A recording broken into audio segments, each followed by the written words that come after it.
Por eso que hay un acuerdo entre la Organización Mundial de la Salud, la FAO, la OMSA y otros organismos por una sola salud. La salud del hombre depende de los animales, la salud de los animales depende del hombre. Y viceversa. Entonces, Claro. es clave mantener los antibióticos que son críticos para el uso en el hombre fuera del mercado del uso de los animales, porque es una fuente de favorecer la aparición de resistencia genética, no de selección como era en un comienzo.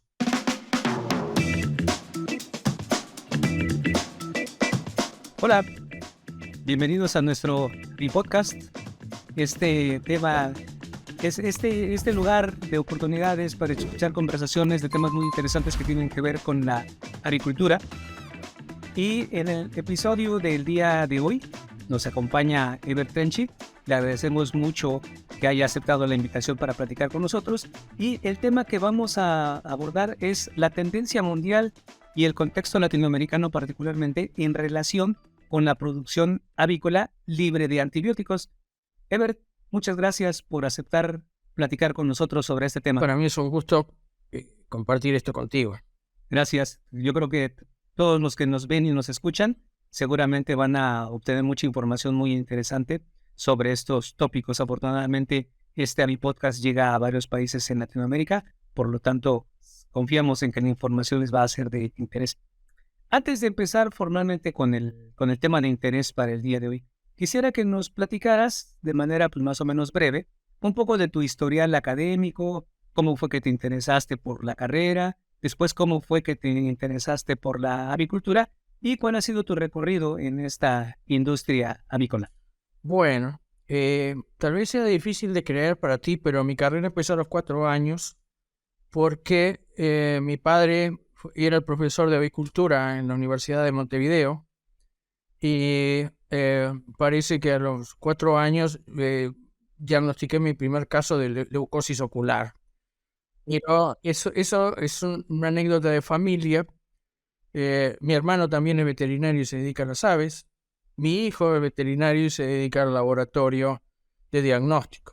Ah, qué interesante. Yo cursé mi carrera en Montevideo, en la Universidad de la República, que es la única que tiene veterinaria en mi país, y recibido en el año 75, siempre me dediqué a las aves.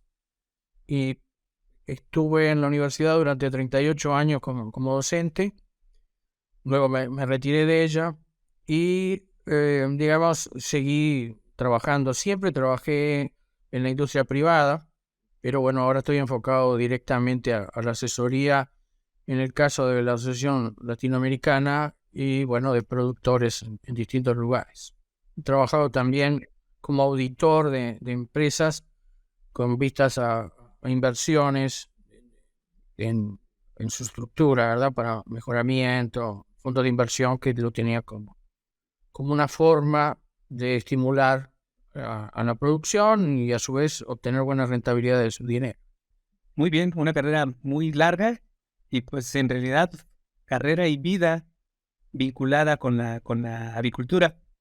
Hemos tenido conversaciones con otros profesionistas del área avícola que también han comentado que por las cuestiones familiares, de intereses familiares, etcétera, empezaron con la avicultura, pero al momento, si se tratara de una competencia, creo que vas en el primer lugar al haber empezado a los 4 años con esto excelente. Bueno, creo que es un problema genético. Conozco familias, por ejemplo, de Chile, los Gallardo, que abuelo, hijo, nieto, todos se dedicaron a lo mismo también, o sea que debe ser genético y probablemente contagioso. Sí, seguramente debe ser como una de esas enfermedades infecciosas Pero qué bueno que haya gente y que el interés pase de generación en generación. Obviamente se puede aprovechar para la generación de experiencias y obviamente que pueden, por un lado, mejorar lo que es perfectible y por otro lado pueden contrarrestar todos los desafíos que enfrenta la avicultura en la escala familiar, en la escala, por supuesto, empresarial, de pequeño tamaño, mediano o muy grande, pues toda la ayuda que se pueda recibir, por supuesto que es Y bienvenida. además, si tú que podés analizar cómo surge la avicultura, sobre todo después de la Segunda Guerra Mundial. Fue la primera industria globalizada. Las aves que ponen huevos aquí en mi país, en Uruguay, son las mismas líneas que están en el tuyo, a miles de kilómetros de distancia, pero son las mismas que están en Japón y en Europa. Claro. De modo que es verdaderamente la primera industria globalizada que se creó, ¿verdad? Bien interesante. Sí, sí, muy interesante. Y la generación de empleos, en el caso de México, directos e indirectos, tenemos una buena cantidad de personas que están relacionadas con la avicultura. Y supongo que debe ser lo mismo para la mayoría de los países. Claro. Y otra característica, tiene mucho empleo femenino. Sí, también eso es cierto. Eso es cierto. Y también el perfil ahora, no sé cómo será en la universidad, en la Facultad de Veterinaria en tu país, pero aquí en México, particularmente en la Universidad Nacional en la que yo trabajo, la mayor parte de los estudiantes en la actualidad son mujeres y que evidentemente muchas de ellas esperamos nosotros que se integren, se incorporen al desempeño profesional en el área de la agricultura. Correcto, aquí sucede lo mismo, son mayoría hoy las mujeres. Sí, muy interesante. Muy bien.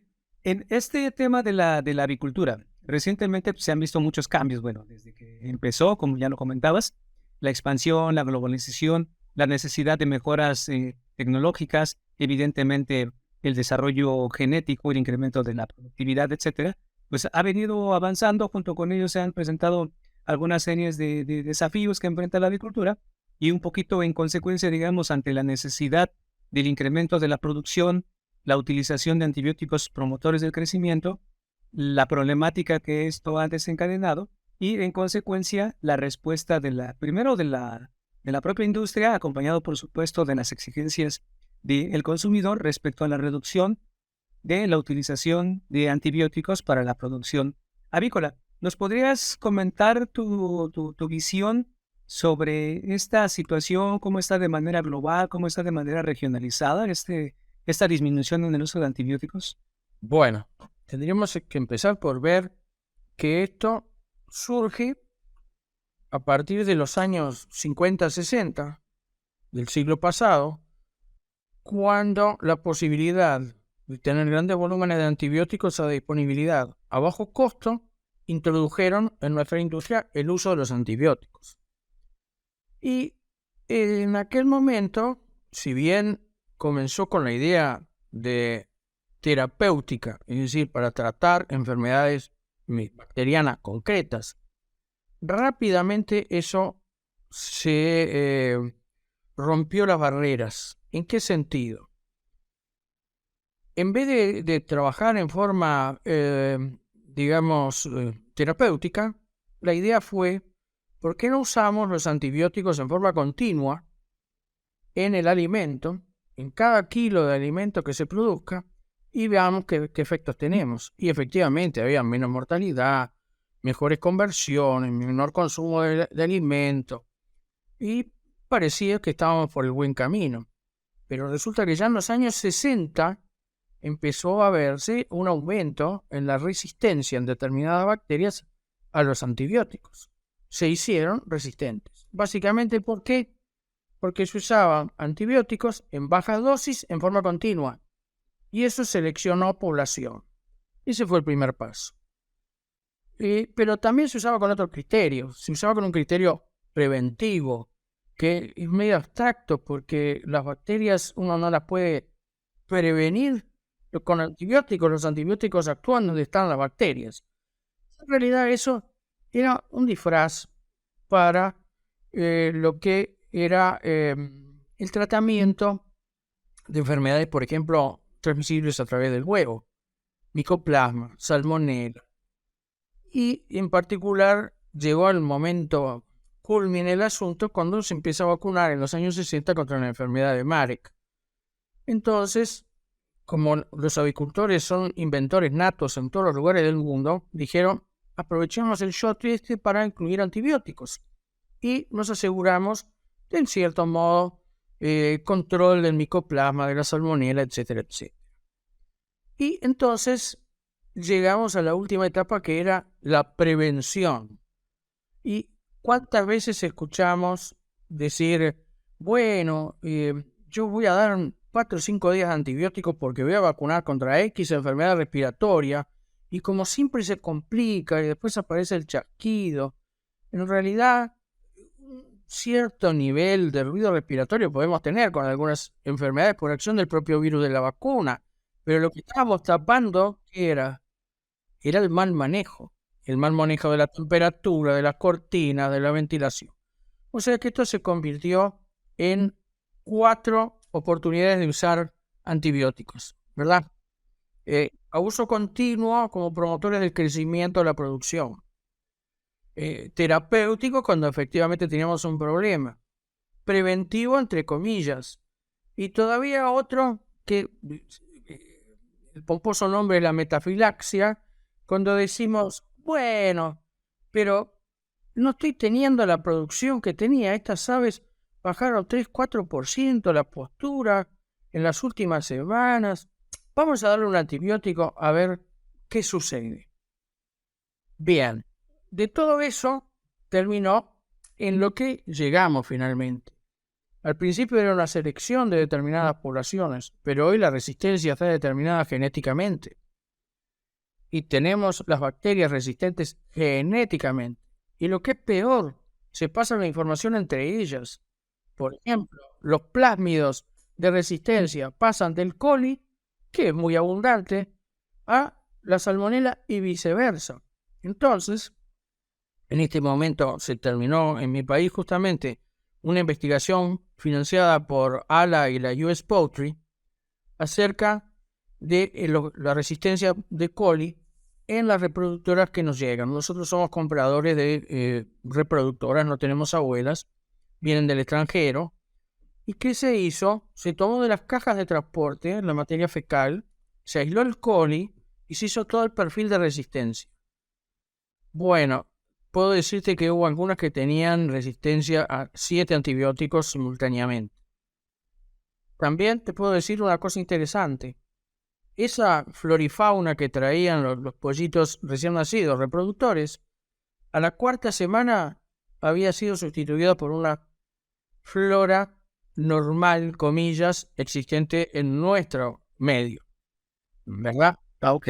Pero de todos modos, eso es una alerta porque ya en los años 80 y 90 del siglo pasado en Europa se había vinculado el uso de determinados estimulantes del desarrollo, como la oparcina, con la resistencia a la vancomicina en el hombre, que es algo así como la bala de plata que se usa para las infecciones. Es el último, si tomamos en cuenta que desde el año 87 no se han puesto en el mercado nuevos antibióticos, nuevos grupos de antibióticos, vemos que es sumamente importante.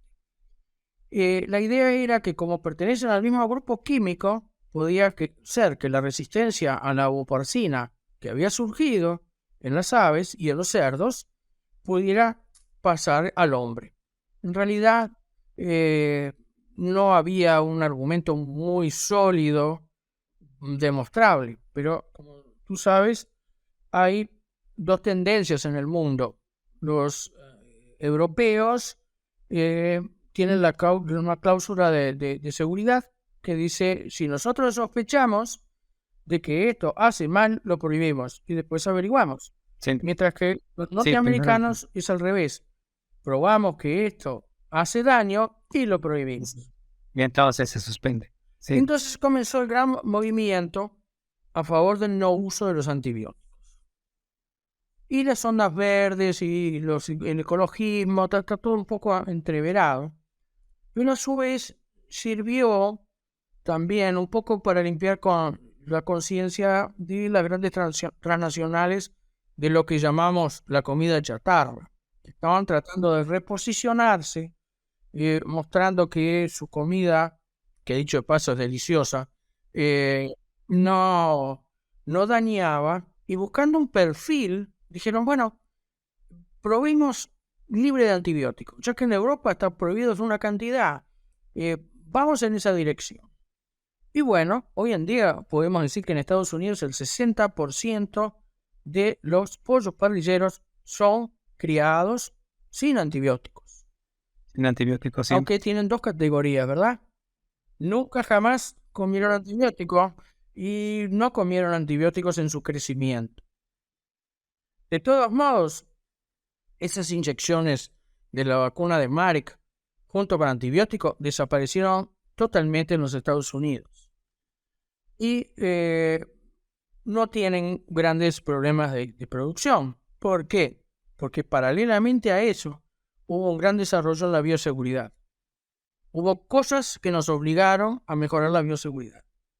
Cosas. Claro, y al disminuir el desafío, la carga microbiana, pues también se reducen los problemas. Correcto. Algunas nos vinieron de la propia industria, como es el caso de la influenza. Pero otras no vinieron de la industria, vinieron como el COVID. Se revaloró lo que teníamos nosotros como idea de lo que era la bioseguridad. Primero, la bioseguridad consistía en que una enfermedad no entrara a mi granja. Después pasó a ser a que no saliera de mi granja porque era un problema general. Y en la tercera etapa empezamos a decir, bueno, pero es imprescindible que nos ocupemos de nuestro personal, porque son los que mantienen la industria funcionando en un momento donde la economía estaba paralizada. Ningún país del mundo tuvo problemas en el consumo de carne de ave y de huevo. Se mantuvo funcionando. Sí. Por eso aquí, sí, a pesar de todas las dificultades. Todo eso iba en la misma dirección de mejorar la bioseguridad, de no utilizar los antibióticos. Y hay una cosa muy interesante, cuando vemos los porcentajes que disminuyó el uso total de antibióticos en Estados Unidos, son muy importantes, 38%, por ejemplo, en un plazo de 3 años. Tal es así que antes se ponía por separado los cerdos, la producción de carne, de ave, los pavos y los de huevo. Hoy en día se juntó, los pavos quedaron aparte, pero se juntó el huevo y la carne de parrillero en un solo ítem, porque en realidad el antibiótico que se está usando en este momento en ponedoras es menor al 2%. Y no cambiaron las gallinas, no cambió la alimentación, lo que cambió fue el concepto de la bioseguridad. Claro. Acompañado, por supuesto, de toda la investigación, que es un tema que vamos a tratar un poquito más adelante, todas las alternativas, ¿no? A la sustitución de la utilización de estos productos. Antes de entrar en ese tema, quisiera preguntarte, ¿cómo ves o cómo está la situación de la relación entre países para esta disminución del uso de antibióticos, de antimicrobianos en la industria avícola, particularmente, por supuesto, en Latinoamérica? ¿Y cuáles son las oportunidades de mercado en ese sentido? Bueno, voy a empezar por el final. Evidentemente, es una oportunidad de mercado, es un nicho que no estaba explotado. La juventud, sobre todo, es muy proclive a comprar esas ideas del ecologismo, del bienestar, de la restricción de determinados usos de antibióticos, de lo que sea. O sea, es una oportunidad. Y no sé, la buena pregunta es: ¿qué espera el consumidor por comer un pollo libre de antibióticos? Porque de hecho siempre lo comió. Tú recuerdas que en todos los países hay un tiempo de retirada. Está previsto para que no haya residuos de antibióticos en lo que consumimos todos nosotros. Y eso tiene muchísimos años de vigencia. No, la carne no va a ser más tierna porque no coman antibióticos. Ni va a bajar el precio porque no coman antibióticos. O sea, es un efecto más psicológico que otra cosa. Pero sí tiene una importancia con respecto a la salud pública general. Porque nos estamos quedando sin munición para trabajar contra las enfermedades infecciosas del hombre. Por eso que hay un acuerdo entre la Organización Mundial de la Salud, la FAO, la OMSA y otros organismos por una sola salud. La salud del hombre depende de los animales, la salud de los animales depende del hombre. Y viceversa. Entonces, es clave mantener los antibióticos, que son críticos para el uso en el hombre, fuera del mercado del uso de los animales, porque es una fuente de favorecer la aparición de resistencia genética, no de selección como era en un comienzo. Y bueno, lo que podemos decir es que los países avanzan a distinta velocidad. Sí, la industria avícola está un poco, digamos, más desarrollada en países que vemos claramente, por supuesto, Brasil, el caso de Argentina, México, una industria pues más grande, también con desafíos internos, ¿no? En el caso de México podemos hablar la condición precisamente sanitaria, eh, problemas con influenza, esporádicos con el Newcastle, por supuesto las escenicacones, algunas de ellas resistentes. No tenemos en el caso de México tifoidea aviar o pulorosis, pero sí, por supuesto, el desafío con las paratifoideas, y en otros países también deben de enfrentar diferentes situaciones. Bueno, es interesante una cosa. Estos los países de la región sur de América, ahí se concentran países grandes exportadores de carne. Cuando digo carne en general, carne de vacuna. Brasil, Uruguay, Argentina, Paraguay, son grandes exportadores. Chile, si contamos pollo, un porcentaje muy alto de lo que ellos producen también va para la exportación. Entonces, hemos recibido la colaboración, tenemos acuerdos internacionales con la Unión Europea, que financia un sistema de control de los antibióticos que abarca obviamente los países más exportadores de carne, porque en última instancia somos los que les suministramos a ellos. Y en ese sentido son muy estrictos, los controles son muy estrictos con respecto a la carne que exportamos. Entonces en ese proyecto está Brasil, Uruguay, Argentina, Paraguay, Colombia, y no me acuerdo quién, Chile, y no me acuerdo quién más, que apoyados por la Unión Europea van cada vez instrumentando el sistema de control de los antibióticos. Obviamente en esos países que te estoy mencionando ya hay antibióticos que están prohibidos hace muchísimo tiempo, como el cloranfenicol. Y el sistema de control que ellos tienen a sus abastecedores es muy interesante, porque normalmente 3-4 veces por año vienen a inspeccionar los países y lo primero que hacen es ir a la farmacia que quede enfrente del hotel y preguntar, ¿cloranfenicol tiene a la venta? No, señor, está prohibido. Eso no se puede. Ellos se aseguran de que efectivamente las disposiciones se están cumpliendo y además buscan residuos y todo lo demás. Han habido problemas con furazolidona fue una cosa graciosa porque un país resolvió mandar una muestra que era obtenida de un animal del medio de la selva, que en determinado país del Asia dio positivo a furazolidona y esa ave no sabía ni lo que era el hombre, para empezar. O sí. Sea que todo depende también de la sensibilidad de los análisis que hagan de la otra parte. Pero que se estén llevando a cabo, el camino del uso del no uso del antibiótico en forma continua como estimulante del crecimiento. Estamos en la receta electrónica, estamos en convencer a la gente que lo mejor es asegurar el tiro. Y para eso tenemos que aislar y bueno, demoraremos un poco más, pero vamos a hacer un antibiograma y ver si efectivamente lo que estamos usando en la dosis que estamos usando es lo que corresponde. Y no usarlo 10 días si puede ser solucionado con 5 días. Todo eso lentamente va ganando mentalidades, porque en última instancia el resultado es lo que importa. Y es obvio que vamos a lograr muchos mejores resultados terapéuticos siguiendo este esquema, ¿verdad? Cuando el objetivo es claro y por supuesto tiene que haber también un alineamiento entre los empresarios, avicultores, obviamente todos los médicos y técnicos de las empresas avícolas y por supuesto el consumidor. ¿Cuáles considerarías que son los principales desafíos que enfrenta la avicultura latinoamericana precisamente para esa reducción en la utilización de antibióticos para la producción avícola? Bueno, la primera es que lo más importante es la exigencia que te haga el mercado, ¿verdad? Hay países donde el mercado es muy exigente, sobre todo donde las redes sociales pesan mucho.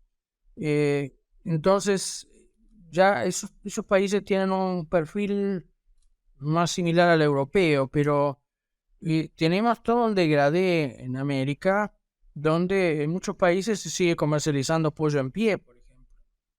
cosa que es delito en otros países. Y eso lleva a una permisividad mayor, digamos, por así decirlo, por la costumbre.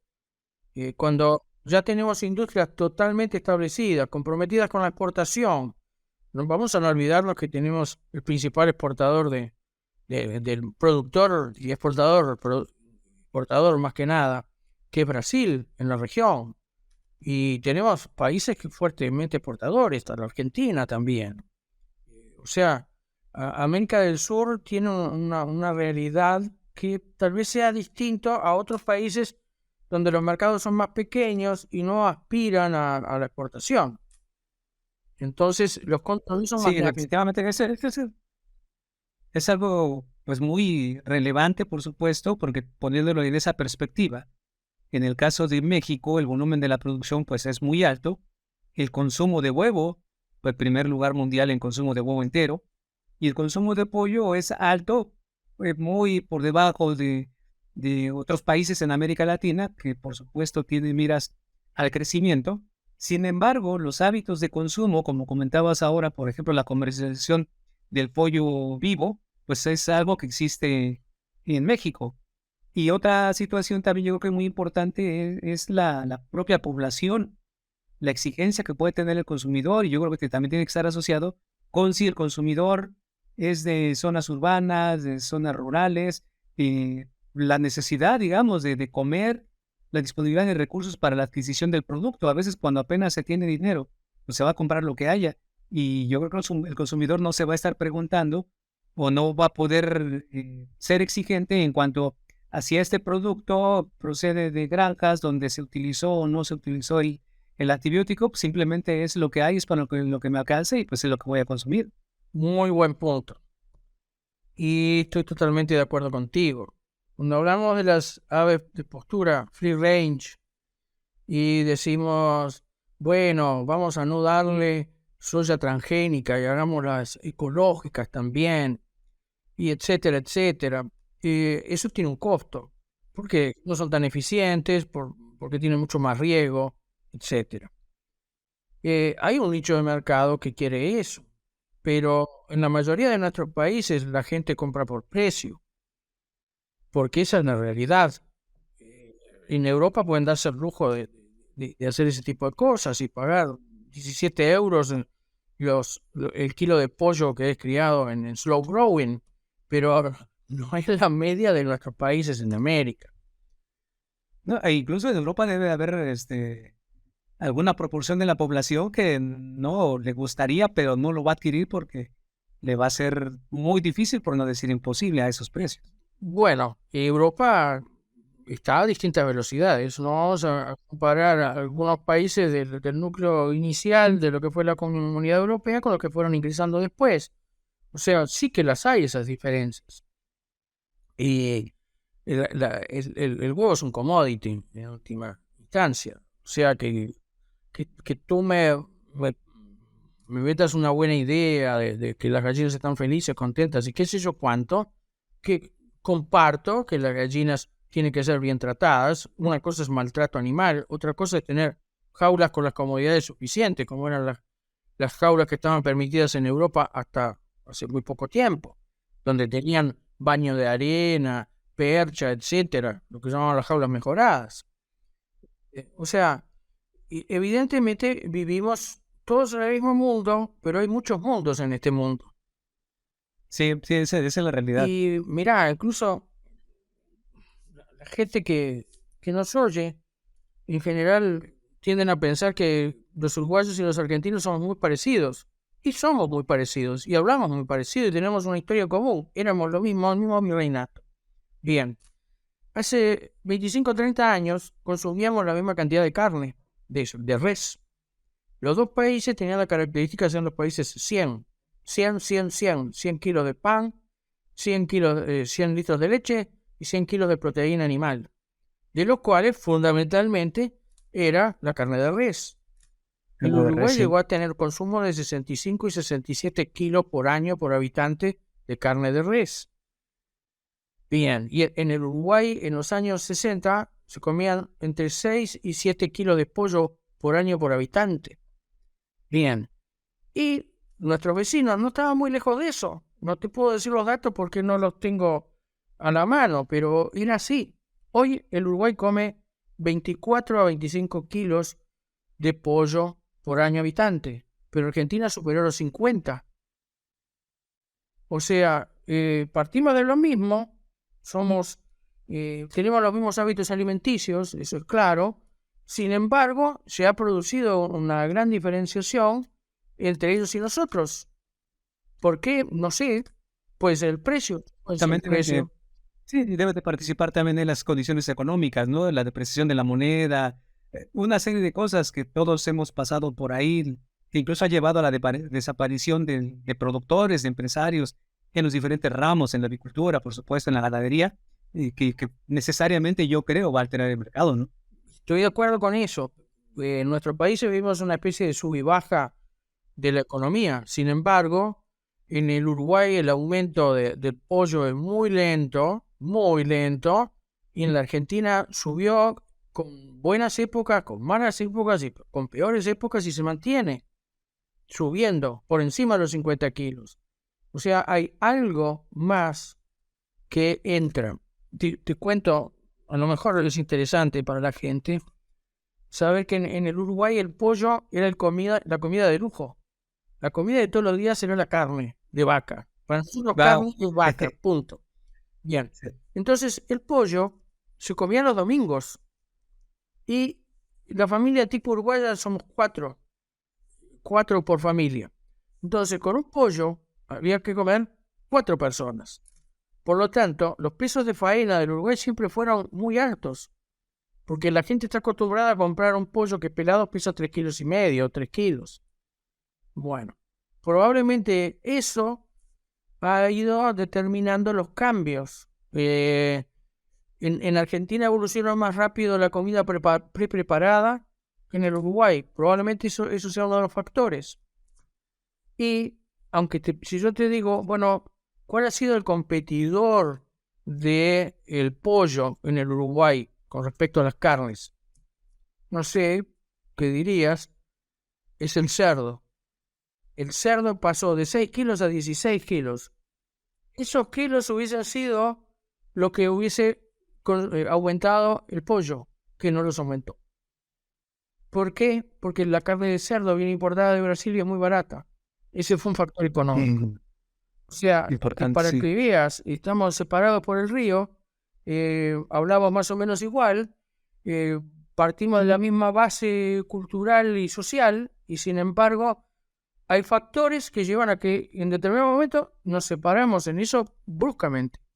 Ahora, los desafíos, por supuesto, que puede enfrentar ya este cambio, esta transición que ya empezó y que definitivamente va a seguir creciendo y creciendo en los próximos años, en esta reducción de la utilización de antimicrobianos en la producción agrícola, por supuesto, viene respaldada mucho en los aspectos de investigación. ¿Qué se está haciendo en Sudamérica, por ejemplo? Yo soy menos familiarizado en términos de los campos, las áreas de la investigación en este sentido. Bueno, prácticamente en todos los países que están relacionados con exportaciones, volúmenes de exportación de carnes importantes, tienen algún tipo de plan, ¿verdad? Por exigencias del mercado.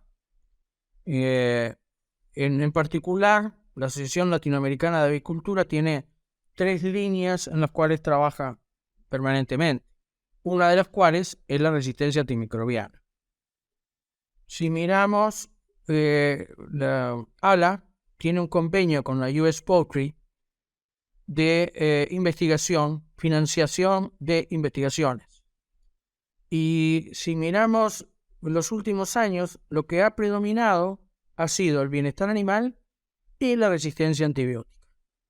O sea, Y recientemente hablo de influenza, ¿no? Por la situación que se... esta última llamado tiene 2 investigaciones respecto a la influenza, porque bueno, justo coincidió con que apareció la gran difusión de la enfermedad en partes de América que no estaba antes, ¿verdad?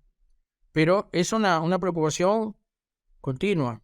De hecho, ha hecho mucha extensión, podemos decir, a distintos niveles. Uno, con los empresarios, mostrando que en realidad es rentable tener un buen sistema de diagnóstico y reducir el uso de los antibióticos. Por el otro lado, directamente con nuestros pares, con los veterinarios, mostrando que un buen sistema de bioseguridad y un buen mecanismo de diagnóstico también nos ahorran mucho dinero en antibióticos. Y romper un poco con los mitos, se ha mejorado mucho el manejo. El manejo en esta zona, que es bastante variable, la temperatura y el clima y todo lo demás, y el manejo de cortinas en los galpones abiertos, que era lo más tradicional, no era muy buena.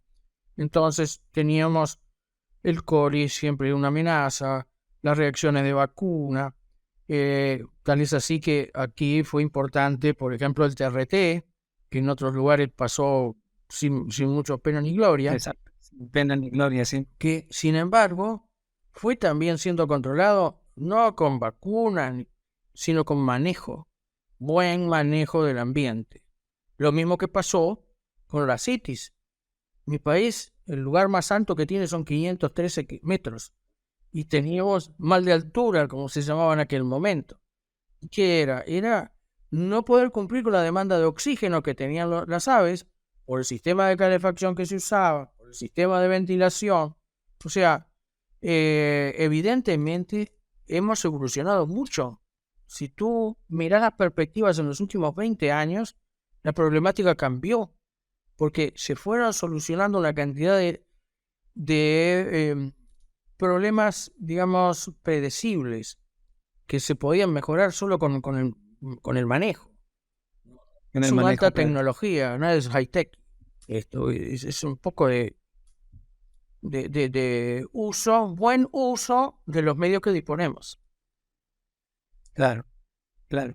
Pues sí, ha dado mucho para la investigación y por supuesto los resultados de esas investigaciones han redundado en esta posibilidad de la reducción en el uso de antimicrobianos y la utilización de aditivos de los cuales se habla mucho, diferentes tipos, la combinación entre ellos, resultados variables obviamente en función de la zona, la época del año, el tipo de animal, etcétera, pero que sí, todas esas alternativas, la mayoría de ellas, por lo menos sustentada a su utilización en la investigación, en la experimentación, el seguimiento del Probióticos, método científico. prebióticos, ¿por qué?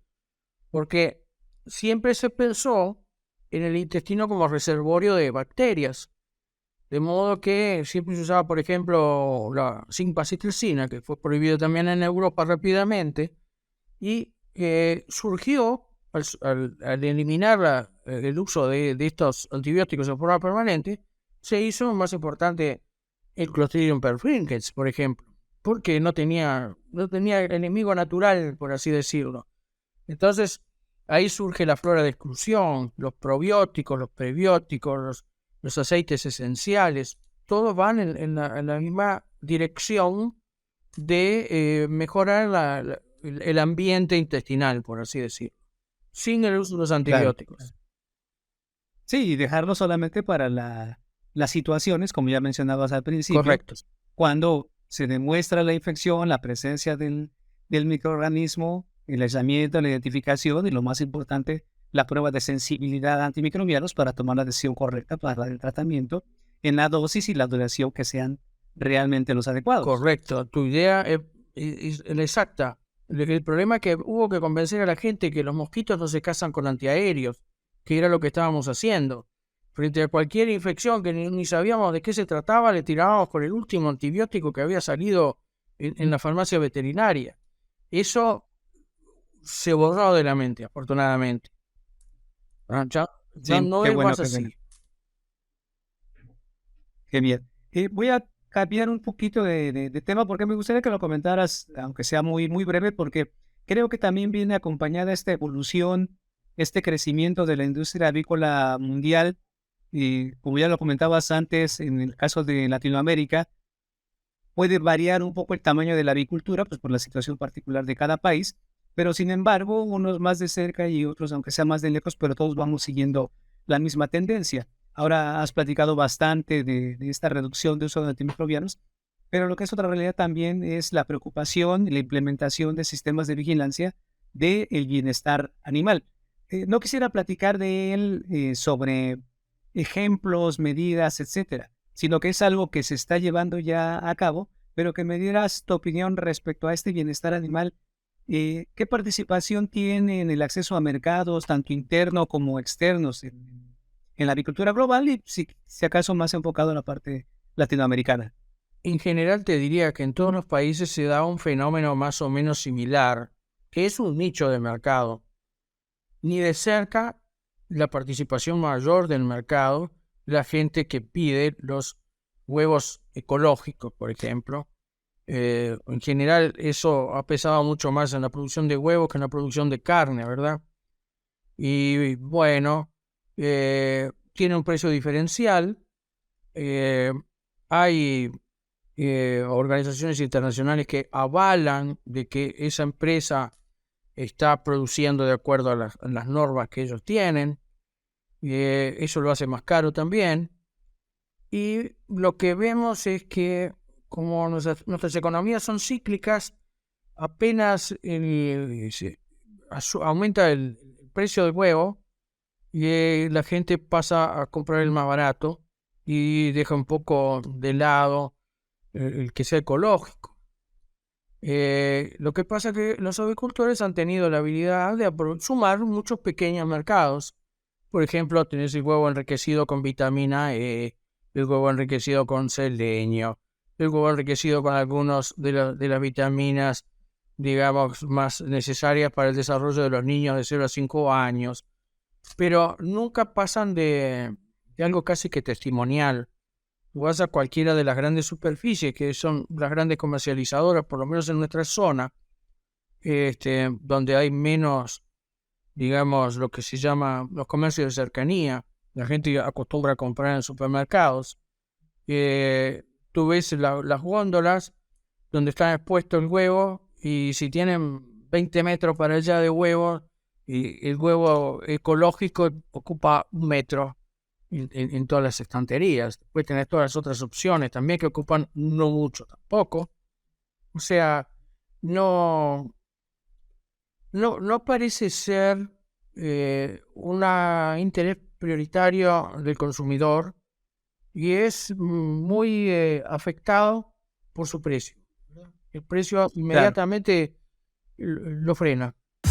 Cuando se trata de producir animales saludables, necesita más que soluciones correctas. Necesita el socio adecuado, aquel que aporta décadas de experiencia en la industria y cuenta con un equipo global que ponga a trabajar ese conocimiento para el avance de su explotación. En Phibro Animal Health Corporation estamos orgullosos de trabajar con usted como su socio de confianza. Sí, yo creo que nuevamente la situación de los mercados, del acceso del consumidor a los puntos de venta.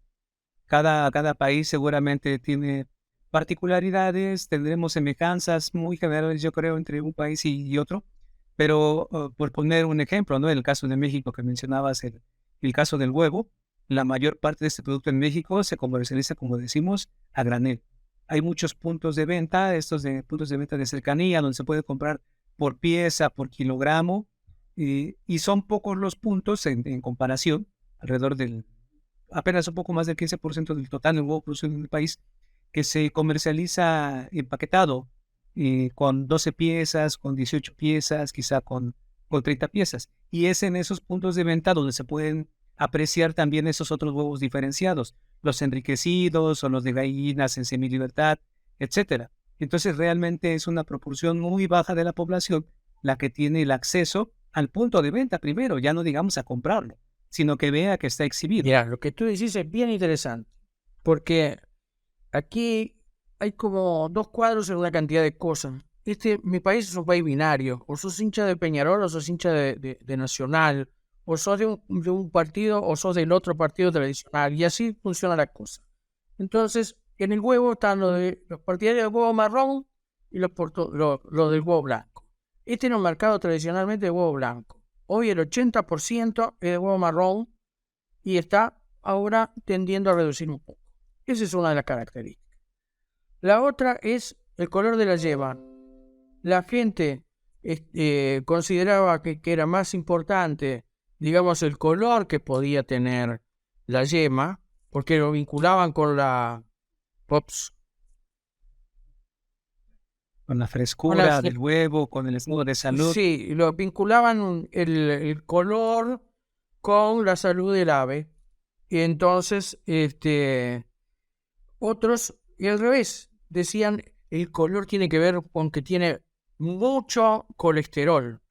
Eso no está bueno. Y es interesante lo que tú decías con respecto a México. En México se comercializa por kilo el huevo, ¿verdad? Entonces, sí, la mayor parte lo denominamos a granel, así que se puede adquirir medio kilo, 1 kilo, incluso una pieza, 2 piezas nada más, y se puede conseguir así. Probablemente la gente se incline por el huevo de pequeño tamaño, porque entran más en 1 kilo. En cambio, en estos países es al revés. La gente prefiere el huevo jumbo. Tiene una docena, pero de huevos grandes. El día también se termina vendiendo por peso, porque está determinado mediano, especial, jumbo, extra, lo que sea, y está determinado el rango de gramos que pesa cada uno. Pero a nadie se le pasa por la cabeza comprar 1 kilo de huevo, por ejemplo. Así que ahí tenés, por color de la yema, por color de la cáscara y por sistema de comercialización, eso te marca el mercado. Sí, y queda un poco alejado, digamos, para el consumidor en general, este concepto de que si el producto procede de una parvada que usó un antibiótico o en qué condiciones del término bienestar animal estaban esas gallinas. Es más el asunto económico, es más el asunto de la disponibilidad del producto o el recurso que tenga para adquirirlo, ¿no? Aquí en México, solamente 2%, menos del 2% del huevo es marrón. Y es un poco más caro que el huevo blanco. También eso va a influir sobre la toma de decisiones para la adquisición del producto. Bueno, pero eso es mundial. No creas que de América Latina solo. En Europa los países escandinavos comen huevo blanco. No hay un solo huevo marrón. Y en Francia no hay un solo huevo blanco. Es al revés, son todos marrones. Bueno, hay países que tienen un problema serio con la salmonela por la tifosis. Y obviamente las aves de color blanco son naturalmente, genéticamente más resistentes. De modo que la opción es a preferir, desde el punto de vista del productor, la gallina de huevo blanco, que es más resistente a la salmonela, ¿verdad? Sí, claro, claro. Muy bien. Pues hemos tenido una plática muy interesante, muy buenas tus opiniones, tus puntos de vista, toda la experiencia que tienes en la avicultura respecto a cómo se ha venido dando este fenómeno de la reducción en el uso de antimicrobianos, cuáles son más o menos las perspectivas que hay para los países latinoamericanos, y alcanzamos a tocar, aunque fue muy brevemente, el aspecto del bienestar animal, no de la definición del concepto, no de la aplicación, sino la percepción que también puede tener el consumidor y los propios productores respecto a este tema. Muchas gracias por conversar con nosotros sobre esos temas. ¿Hay algo más que quieras comentar a quienes nos están escuchando en este episodio? No, simplemente agradecerte a ti por la oportunidad, y creo que es muy importante, estas charlas permiten un intercambio de ideas, porque evidentemente cada lugar tiene sus particularidades, y pese a que la mentalidad del ser humano es la misma, encuentra distintas soluciones a diferentes problemas. Entonces eso es muy enriquecedor, ¿no? Sí, la verdad es que esta parte estamos prácticamente en los extremos opuestos de Latinoamérica. Definitivamente el tamaño del país, el tamaño de la población, los hábitos alimenticios y la situación de la avicultura como tal pueden variar pues bastante entre un país y otro, y por lo tanto el comportamiento de la propia industria puede ser diferente, pero qué bueno que hayas aceptado platicar con nosotros, porque precisamente nos permite tener una visión más global de lo que está aconteciendo para todos los que estamos interesados en esta industria avícola. Mira, lo que creo que es más interesante es que a distintas velocidades todos nos movemos para el mismo lado. Sí, Es sí, decir, la avicultura está evolucionando en todos los lugares del mundo, a sus distintas velocidades y con el énfasis en distintos problemas que se le presentan a cada uno. Pero tú podés ver el país del mundo que se te ocurra y comparar la avicultura de hace 20 años con la de ahora y ha tenido ya una no es, evolución positiva, seguramente. sí, sí, sí, por supuesto, no es lo mismo. Muy bien, antes de despedirnos, quisiera pedirte, pues, tu opinión con base en tu experiencia para los jóvenes, sobre todo los jóvenes médicos veterinarios o estudiantes de medicina veterinaria que están en el proceso y que pudieran ver a la avicultura como una posibilidad para el desempeño profesional futuro. Tus recomendaciones para ellos, para lograr el éxito en esta industria que nos ha dado trabajo a tantos veterinarios y profesionistas de otras ramas. Bueno, te voy a decir una cosa, que estamos acostumbrados a ver que generalmente los europeos, los norteamericanos, son súper especialistas. Lo que tengo que decirles es que en América, la nuestra, América Latina, tenemos que ser todólogos. O sea, un veterinario que se dedica a aves tiene que saber mucho de clínica, tiene que saber del manejo, tiene que saber de nutrición, hasta tiene que saber de laboratorio, no tiene por qué saber los medios que se utilizan, ni mucho menos, pero sí tiene que saber qué le tiene que pedir al laboratorio. Eso es la primera idea. Y la segunda idea, que en general, cuando la gente entra en la facultad de veterinaria, piensa que va a cuidar a los animalitos, va a evitar que se enfermen, etcétera, etcétera. Y en realidad nosotros somos una especie de contadores. Nosotros tenemos que convencer a X persona que es más rentable invertir su dinero en producir carne de ave y huevo que en comprar bonos del tesoro. Y ese es nuestro trabajo, hacer que eso sea verdad. Que se Para da. lo cual tienes que necesariamente ser un todólogo Claro, para las condiciones de nuestros países. Obviamente, después cada uno va a buscar dentro del panorama general lo que más le gusta. A mí me gusta la patología y el diagnóstico, por ejemplo, pero no dejo de reconocer que tengo que ver si reconocer perfectamente una vitaminosis E y saber a qué está relacionado, al uso de tales o cuales grasas. Y ese es la ventaja relativa que tenemos los que nos formamos digamos, en Latinoamérica. Somos, como decimos por acá, somos todos terrenos. Y cualquier terreno no vamos a sí, poder desarrollar. Eso es lo que tenemos que tienen que rendir. tener en la cabeza cuando empiezan.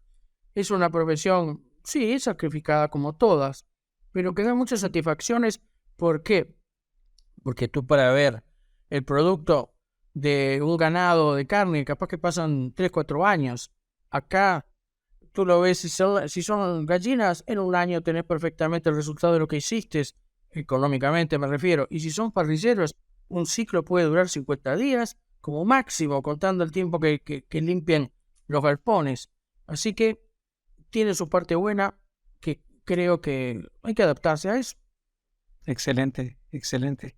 Ever, El nuevamente, agricultor tiene el otro problema es el siguiente: el agricultor pide una solución para ayer. No sí, de quiere. eso, sí, sí, sí.